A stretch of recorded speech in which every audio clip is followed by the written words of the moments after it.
Hello everybody, welcome to Pragya's Ecom classes. So today we are going to start with a new topic, that is law of demand, under the series that we are covering right now, that is theory of demand. Yesterday we have covered the topic of determinants of demand, demand function, and why does demand curve slope downwards towards the right. If you have not seen that video yet, then I will link it in my description box. You can have a look on it. So let's start with the topic, that is law of demand. So what is the meaning of demand? Demand का मतलब क्या होता है? The demand itself means that when the price of the commodity will increase, then demand will fall. Whereas when price will decrease, the demand would increase. Means there is an inverse relationship, right? कि जब price बढ़ेगा तो demand क्या होगी, हमारी घटेगी, और जब प्राइस हमारा घटेगा तो डिमांड हमारा बढ़ेगा. ये मतलब होता है डिमांड का. पर लॉ ऑफ डिमांड क्या होता है? लॉ ऑफ डिमांड का मतलब ये होता है that keeping all of the things equal means that all the determinants, or I would say all the factors, has to be unequal. There should be no change in the factors that are affecting the demand. Okay, the demand for a commodity increases when its price falls, and thereby it decreases when its price increases. मतलब ये है law of demand. ये कहता है सारी चीज़ों को equal रखते हुए प्राइस जब इंक्रीज होगा तो डिमांड क्या होगी, फॉल होगी, और प्राइस जब डिक्रीज करेगा तो डिमांड क्या होगी, इंक्रीज करेगी. Okay, so this is the meaning of law of demand. ये मैंने लिख दिया यहाँ पे सचेस पैरेबस ऑर्डर, जो keeping all of the things equal का मतलब है. वेल, डिटर्मिनेंट्स के बाद आता है आपका एजम्पशंस. एजम्पशंस जो हैं आपके वो बहुत ही इंपॉर्टेंट है, बिकॉज ये बेस्ड होते हैं आपके डिटर्मिनेंट्स पे. अब इसको याद कैसे करना है, देखिए बहुत सिंपल है. आपके जो 9 डिटर्मिनेंट्स हैं, ठीक है, उनमें बस आपको एक ही चीज़ लिखनी है, that it should not change. उसमें कुछ भी फ़र्क नहीं आना चाहिए. That's it. Okay, then you are good to go. So now the price of the commodity should not change. Price of the commodity was the first determinant that we have studied it yesterday, right? Second, we have price of related goods should not change, right? Next, we have income of the consumer should not change. जो है price of the commodity, जो पैसा है commodity का, वो change नहीं होना चाहिए. Price of related goods का मतलब क्या हो जाता है यहाँ पर, जो हमने बात कर दी सब्स्टिट्यूट्स और कॉम्प्लीमेंट्री गुड्स, उसमें कोई भी चेंज नहीं आना चाहिए. Income of the consumer with respect to normal goods and inferior goods, उसमें कोई चेंज नहीं आना चाहिए. और जो कस्टमर के taste preferences, likes and dislikes हैं, उसमें भी कुछ चेंज नहीं होना चाहिए. एंड लास्ट है आपका कंज्यूमर एक्सपेक्टेशन, जो है वो भी चेंज नहीं होना चाहिए. ठीक है, तो ये सारे थे सर्टेन एजम्पशंस जब हम बात करेंगे डिमांड और लॉ ऑफ डिमांड के बारे में, जो हमें कवर अप करने थे. ठीक है, सो एक चीज़ हमेशा याद रखिएगा, लॉ ऑफ डिमांड में keeping all of the things equal बहुत ही इंपॉर्टेंट वर्ड है. आप उसे मिस नहीं कर सकते हैं जब भी आप लॉ ऑफ डिमांड के बारे में लिखेंगे. अब हम दूसरे जो 2 चीज़ें कवर अप कर रहे हैं वो है demand schedule and demand curve. So schedule is basically a table that it represents the demand with respect to different quantities of a commodity that are being purchased by the people. Okay, it could be a people, it could be all the people, it could be all the consumers, or it could be a consumer. Okay, so it depends, but schedule is basically a table that is going to represent. So demand schedule are basically of 2 types. One, we have individual demand schedule. Second, we have market demand schedule. Okay, so what is individual demand schedule? It is a table. ये एक table होती है जो shows करती है various quantities of a commodity that would be purchase at different prices by a single household. Individual demand schedule वो table है जो ये शो करती है हमको कि various quantities of a commodity हैं. ठीक है, various quantities of a commodity हैं जिसे हम परचेज करेंगे डिफरेंट प्राइसेस. येस, बिकॉज अगर प्राइस उसके हाई होंगे तो हमारी डिमांड कम होगी, बट उसके प्राइस अगर कम होगा तो हमारी डिमांड इवेंचुअली हाई होगी. But it is purchase by only one single household, that you have to remember. Okay, and let's have a look on the table. So this is the table. Okay, and in this table, if you observe, when the price is 4, then demand is 1, whereas when price is 1, then demand is 4, which shows that when price will fall, the demand will increase, right? So eventually when price will increase, then demand will also fall. So it's like an inverse relationship between price and quantity demanded of a commodity. Correct? तो जब हमारा price गिर रहा है तो हमारी demand बढ़ती है. उसी जगह अगर हम देखें प्राइस हमारा अगर बढ़ रहा है, नीचे से ऊपर की तरफ जा रहा है, तो डिमांड हमारा क्या हो रहा है, घट रहा है. करेक्ट है ना. So different quantities of a commodity हैं जो हम परचेज करेंगे एट डिफरेंट प्राइसेस पे. ठीक है. And it would be purchase by a single house hold. और ये कौन खरीदेगा, एक सिंगल हाउस होल्ड ही खरीदेगा. फिर उसके बाद हमारा ये ग्राफ बन जाएगा. ठीक है. हम पर्टिकुलरली यहाँ पर प्राइस लिख देंगे, यहाँ पे हम कमोडिटी लिख देंगे और फिर हम ये ग्राफ बना लेंगे. और यहाँ पे लेबलिंग आपकी बहुत इंपॉर्टेंट है. ठीक है. इंडिविजुअल डिमांड स्केड्यूल का ये आपका ग्राफ बन जाएगा. ठीक है. इसमें अब आपको एक चीज़ मैं बता दूँ that in this individual demand schedule the slope of the demand curve is always downwards. Okay. Why is it downwards, ये हमेशा नीचे क्यों होता है, because it represents the inverse relationship between price and quantity demanded. ठीक है. इसीलिए इसका स्लोप जो है वो नीचे की तरफ होता है. It is always downwards towards right. Next we have market demand. Market demand में जैसे मैंने पहले आपको बताया था, मार्केट डिमांड में जब हम बात कर रहे थे उसमें ऑल दी कंज्यूमर्स के बारे में बात करते, तो वही सेम हम यहाँ पे बात करेंगे मार्केट डिमांड स्केड्यूल में. It is a table that shows different quantities of a commodity that will be purchased at different prices by all the consumers. यहाँ पे आपको ऑल दी कंज्यूमर्स को याद करना है at a given period of time.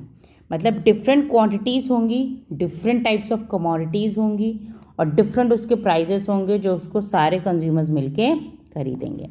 सो ये एक table है जो हम लिखे हैं यहाँ पर. सो ये टेबल में आप देखो प्राइस जो है वो मेंशन्ड है आपका, फिर क्वांटिटी जो है टाइप्स हैं, ए और बी में डिवीजन है इसका, और ये हमने मेंशन इसको कर दिया है. ठीक है. सो आप अगर देखो प्राइस जब आपका 1 है और ये मार्केट है, ये टोटल मार्केट है जो रिप्रेजेंट कर रही है. अगर प्राइस 4 है तो डिमांड आपकी 3 है, मतलब वो कम है with respect to one price 1 है आपका. जब प्राइस कम है तो डिमांड आपकी ज़्यादा है. यस और no. But when price is high then demand is less. But this everything is being purchased by all the consumers. So different types of commodities होंगी, उसका डिफरेंट प्राइस होगा, है ना, और वो जो है परचेज करी जाएंगी by all the consumer. So this is known as market demand. अब आप यहाँ ग्राफ देखो, यहाँ पे सबसे पहले हम इस टेबल का बनाएंगे, फिर इसका बनाएंगे और इसका बनाएंगे. तो DA DB और इसको हमने डिवाइड कर दिया है मार्केट डिमांड में. तो पहला हमारा ये कर्व बन जाएगा, दूसरा हमारा यहाँ पे बन जाएगा. तो इसमें देखो आप 1 के ऊपर हमने 4 मार्क किया, फिर हमने 2 पे 3 को मार्क किया, फिर 2 को, फिर 4 को. ऐसे ही हमने इसको बनाया, ऐसे हमने इसको बनाया. लेबलिंग से आपको ध्यान रखनी है कि लेबल आपकी प्रॉपर्ली मेंशन होनी चाहिए. ये मार्केट डिमांड कर्व का, ये मार्केट डिमांड स्केड्यूल जो है उसका कर्व है. ठीक है. Next we have exceptions to the law of demand. So जैसे कि सर्टेन आपके फैक्टर्स होते हैं जो रिस्पॉन्सिबल होते हैं लॉ ऑफ डिमांड के लिए. ठीक है. उसी तरीके से कुछ एक्सेप्शंस होते हैं जो अगेंस्ट होते हैं लॉ ऑफ डिमांड के लिए. ठीक है. मतलब कुछ होते हैं फॉर की लॉ ऑफ डिमांड के लिए, some factors are against the law of demand. So which are these certain factors. So there are basically 5 factors which are against the law of demand. First is Giffen goods. Giffen goods या Giffen paradox, इसको हम 2 word से जानते हैं. ठीक है. सो इसमें क्या होता है, there are certain commodities like maize, jowar and bajra in which when its price decreases then eventually it is demand also decreases for these type of commodities. But it is against law of demand because law of demand says that when price will decrease then demand has to increase. Right. But यहाँ पर क्या हो रहा है कि जब price गिर रहा है तो डिमांड हमारी क्या हो रही है, वो भी घट रही है गिफन गुड्स में, है ना. बट ये नहीं होना चाहिए. लॉ ऑफ डिमांड कहता है जब प्राइस गिरता है तो डिमांड हमारी क्या होनी चाहिए, बढ़नी चाहिए.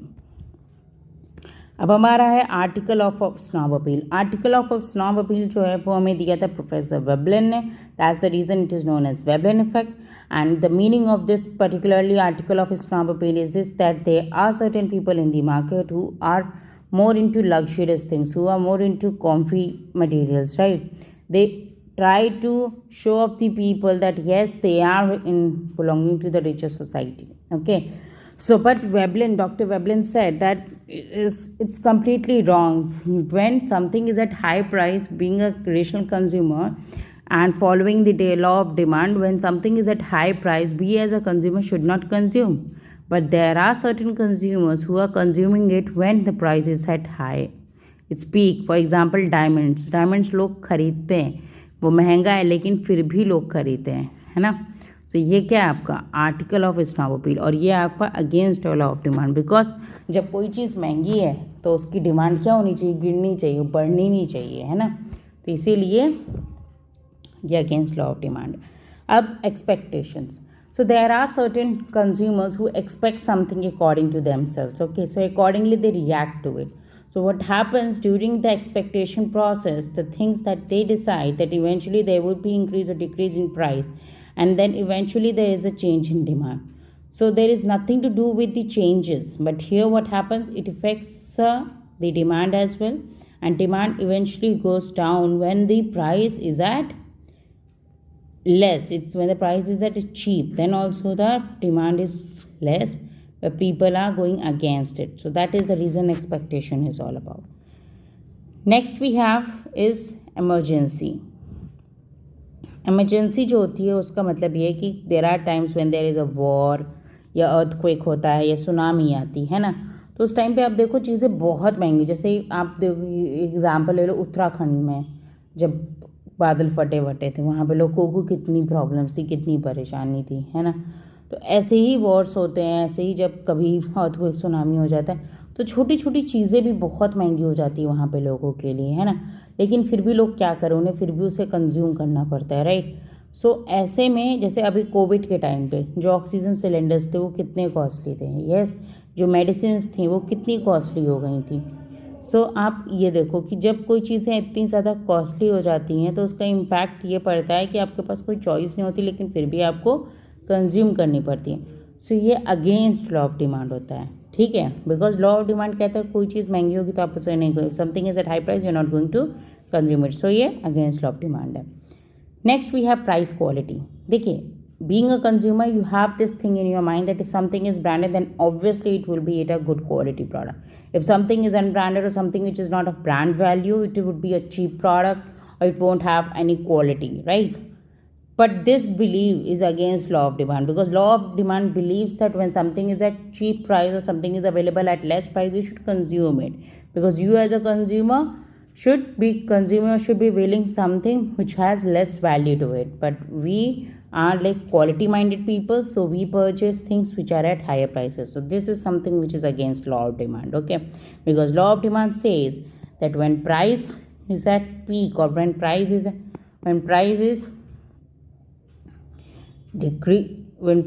at decreasing, then demand would also increase. But when price increases, then demand will fall. So this is on this certain assumptions the law of demand is based, and their exceptions are also based, okay. So मतलब ये है कि demand में आपको दो ही चीज़ें याद रखनी, कि प्राइस अगर घटेगा तो डिमांड बढ़ेगी, और प्राइस अगर बढ़ेगा तो डिमांड क्या होगी, घटेगी. सो लॉ ऑफ डिमांड और आपके सर्टेन जो हैं एक्सेप्शंस, आई होप कि आपको क्लियर होंगे, ठीक है. So if you have any issue or any question, then you can drop that question on my comment box. I will be happy to help you with. And further, you know what you have to do. You have to like, share and subscribe to my channel. And you must be already aware that yesterday I have told you that I will be taking the names of the random subscribers who are going to subscribe to my channel. So I will request you that if you find this video helpful, then please like, share and subscribe to my channel, and comment down and press the bell icon as well, okay. Thank you so much, and bye guys. I will take your name in the next video. Thank you. Bye.